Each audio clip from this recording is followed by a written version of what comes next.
Isang kababayan na naman po natin ang natulungan na matupad ang kanyang kahilingan. Ito po ay para sa kanyang problema sa hospital bill na mabilis na natugunan sa tulong na rin ng malasakit at work. Kung paano, panoorin po natin. Noong nakaraang buwan, personal na nagpunta sa ating tanggapan si Gina Oliverio para ihingi ng tulong ang kanyang tiyuhin na si Almario Conje na pinutulan ng paa dahil sa sakit ng diabetes. Kwento niya sa ating programa, nag-umpisa lang ang sugat ng kanyang tiyuhin nang naglinis ito ng kanyang kuko sa hinlalaki. Hindi umano napansin ni Mang Almario na nagkaroon ito ng isang maliit na sugat. Makalipas umano isang buwan, ay dito na nila napansin na umabot na hanggang sa talampakan ang sugat ng kanilang tiyuhin. Ayon sa doktor, operasyon na lang ang paraan para sa kalagayan ng kanyang tiyuhin.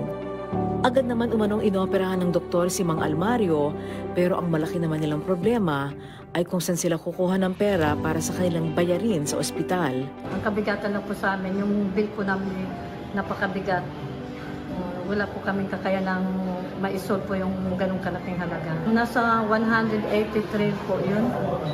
Ganon po kabigat. Kaya kami lumalapit po dito kung sana palarin po at matulungan po siyang mailabas po namin sa ospital. Nung araw din na yon ay wala nang sinayang na sandali ang ating programa. Agad tayong nakipag-ugnayan sa tanggapan ni Ako Bicol Party List Representative Raul Angelo Bongalon. Dito ay nakausap natin ang kanyang Chief of Staff na si Ginoong Abner Zamora II. Ayon sa kanya, ay inaprobahan na ni Congressman Elizalde Co at Congressman Raul Angelo Bongalon ang guarantee letter na ibibigay para kay Mang Almario. Kinabukasan ay natanggap na nila ang tulong mula sa Ako Bicol Party List. Nagtulungan ako ng Bicol Party List at kay Congressman Raul Angelo Bongalon sa pinansyal na aspeto na nakatanggap ako ng 100,000 piso.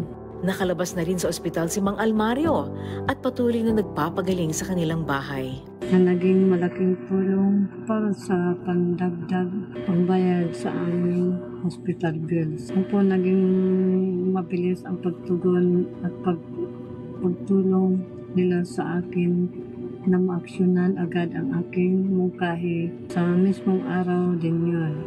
Nagbakasakali lang din daw na humingi ng tulong sa ating programa. Lumapit kami sa malasakit at work sa kadahilanang hindi sapat ang aming budget para sa bayarin, maintenance at hospital bills na kailangan para panglabas ng pasyente sa hospital. Labis din ang kanyang pasasalamat sa ating programa. Malugod po akong nagpapasalamat sa mga tumulong sa amin, lalo na sa Ako Bicol Party List at kay Congressman Raul Bongalon at sa PTV Work. Naway marami pa kayong matulungan na kagaya namin.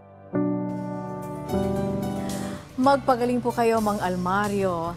At sa mga nais pong dumulog sa ating programa, maaari po kayong magpadala ng inyong mensahe sa ating official Facebook page na PTV Malasakit at Work. Maaari kayong mag-message sa ptvmalasakit@gmail.com. Muli, ang tunay na malasakit ay laging at work.